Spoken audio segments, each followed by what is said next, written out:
ಕುಶಾಲನಗರದ ರೈತ ಭವನದಲ್ಲಿ ಎಲ್ಐಸಿಯ 2 ದಿನಗಳ ದಕ್ಷಿಣ ವಲಯ ಪ್ರತಿನಿಧಿಗಳ ಸಮಾವೇಶದಲ್ಲಿ ಕನ್ನಡ ಭಾಷೆಯಿಂದ ಸಂಪೂರ್ಣ ಕಡೆಗಣಿಸಲಾಗಿದೆ ಎಂದು ಆರೋಪಿಸಿ ಟಿಎ ನಾರಾಯಣಗೌಡರ ಕರ್ನಾಟಕ ರಕ್ಷಣಾ ವೇದಿಕೆ ಪದಾಧಿಕಾರಿಗಳು ಮುತ್ತಿಗೆ ಹಾಕಿ ಸ್ಥಳೀಯ ಆಯೋಜಕರನ್ನ ತರಾಟೆಗೆ ತೆಗೆದುಕೊಂಡರು. ಎಲ್ಲ ಸ್ವಾಗತ ಫಲಕ ಆಂಗ್ಲಮಯವಾಗಿದೆ.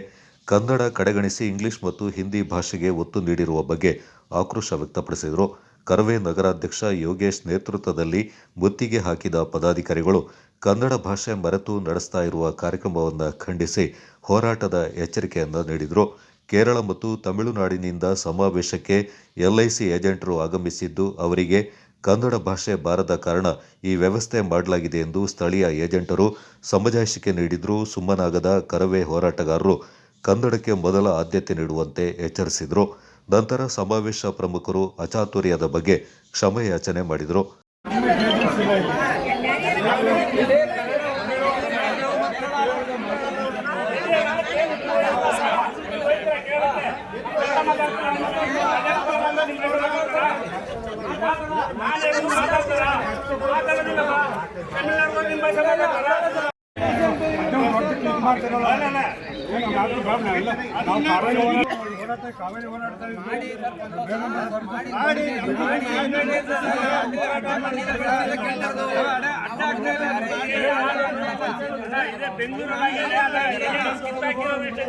ಈ ಸಂದರ್ಭ ಕರವೇ ರಾಜ್ಯ ಸಂಚಾಲಕಿ ದೀಪಾ ಪೂಜಾರಿ, ಜಿಲ್ಲಾ ಮಹಿಳಾ ಅಧ್ಯಕ್ಷೆ ಜ್ಯೋತಿ ಕುದುಪಜೆ, ಜಿಲ್ಲಾ ಪ್ರಧಾನ ಕಾರ್ಯದರ್ಶಿ ದಿವ್ಯಾ ದೇವಾಂಗ, ಮಡಿಕೇರಿ ಕ್ಷೇತ್ರ ಅಧ್ಯಕ್ಷ ಆನಂದ್ ಗೌಡ, ಮಹಿಳಾ ತಾಲೂಕು ಅಧ್ಯಕ್ಷೆ ಹಾನಗಲ್ ರೂಪಾ ಗಣೇಶ್, ಕಾರ್ಯದರ್ಶಿ ರಾಕೇಶ್, ತಾಲೂಕು ಸಂಘಟನಾ ಕಾರ್ಯದರ್ಶಿ ಜೈಸ್ವಾಮಿ, ತಾಲೂಕು ಸಹ ಸಂಘಟನಾ ಕಾರ್ಯದರ್ಶಿ ಪವನ್, ನಗರ ಮಹಿಳಾ ಅಧ್ಯಕ್ಷೆ ಅನಿತಾ ದೇವಾಂಗ, ನಗರ ಘಟಕದ ಉಪಾಧ್ಯಕ್ಷ ರವಿ ಡಿಎನ್, ಕೂಡಿಗೆ ಹೋಬಳಿ ಅಧ್ಯಕ್ಷ ರಾಜೇಶ್ ಹಾಗೂ ಸದಸ್ಯ ಚಂದ್ರು ಪಾಲ್ಗೊಂಡಿದ್ದರು.